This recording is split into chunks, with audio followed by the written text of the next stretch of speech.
হরে কৃষ্ণ। নমস্কার। কৃষ্ণ কথা ইউটিউব চ্যানেলে আপনাদের সকলকে স্বাগত।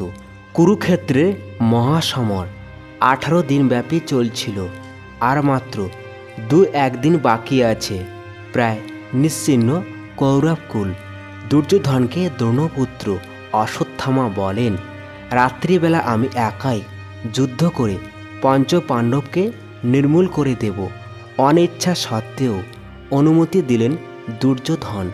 তখনকার দিনে রাতে যুদ্ধ নিষেধ ছিল।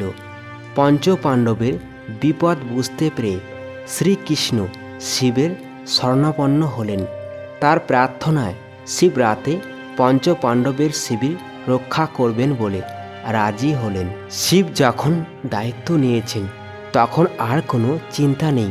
নিশ্চিন্ত হলেন শ্রীকৃষ্ণ। শ্রীকৃষ্ণ হস্তিনাপুরে চলে গেলেন আর শিবির থেকে বেরিয়ে পঞ্চ পাণ্ডব গেলেন সরস্বতী নদীর তীরে রাত কাটাবার জন্য। রাতে তো আর যুদ্ধ হবে না, তাই নিশ্চিন্ত। অশ্বত্থামা মাঝরাতে পাণ্ডব শিবিরে এলেন। শিবিরে এসে দেখল ত্রিশূল হাতে শিবিরের দ্বারে স্বয়ং মহাদেব দাঁড়িয়ে আছেন। অশ্বত্থামা সঙ্গে সঙ্গে শিবের স্তুতি আরম্ভ করে দিলেন। শিব একটুতেই সন্তুষ্ট হন। তিনি অশ্বত্থামাকে বললেন, কেন এত আমার স্তুতি করছো? তোমার কি চাই? অশ্বত্থামা বললেন, আমি এই শিবিরে ঢুকতে চাই। শিব দ্বার ছেড়ে দিলেন। শুধু তাই নয়, তার হাতে একটা তলোয়ারও দিলেন।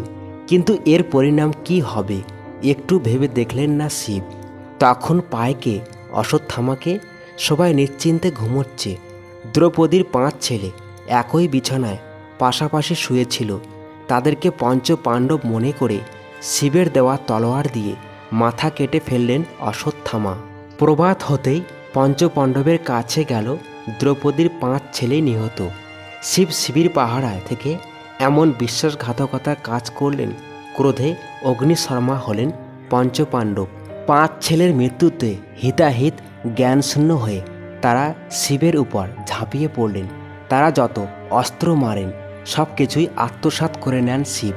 ভীম, অর্জুন, নকুল, সহদেব তখন অস্ত্র ফেলে শিবের বুকে পেটে চড় থাপ্পড় ঘুষি মারতে লাগলো।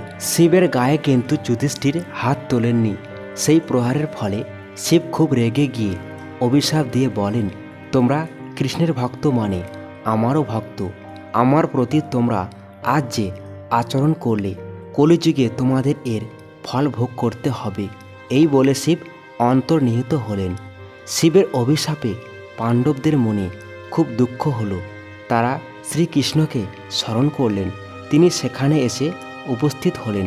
তাদের কাছে সব শুনে কৃষ্ণ আবার শিবকে স্মরণ করলেন। কৃষ্ণ শিবকে বললেন যে তিনি পাণ্ডবদের যত অস্ত্র আত্মসাৎ করেছেন সব যেন ফিরিয়ে দেন আর ওদের উপর দেওয়া অভিশাপ থেকে যেন মুক্ত করেন তাদের।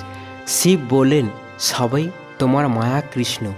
উচ্চারিত বাক্য আর ফিরিয়ে নেওয়া যায় না, বিফল হবে না, কিছুটা অন্তত ফলবেই।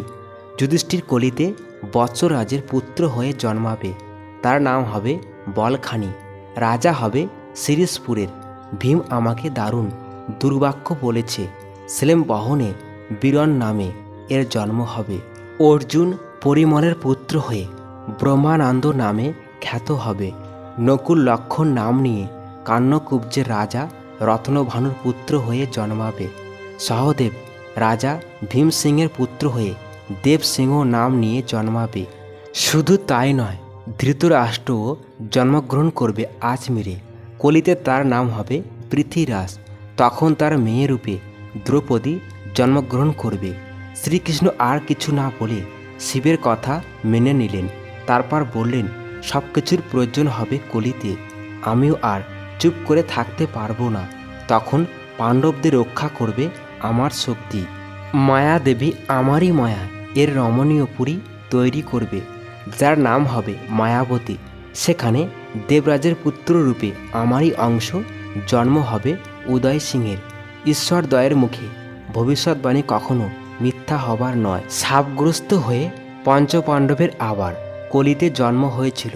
ভিডিওটি ভালো লেগে থাকলে অবশ্যই লাইক, কমেন্ট, শেয়ার এবং চ্যানেলটি সাবস্ক্রাইব করে আমাদের সাথেই থাকুন। দেখা হচ্ছে পরের কোনো ভিডিওতে।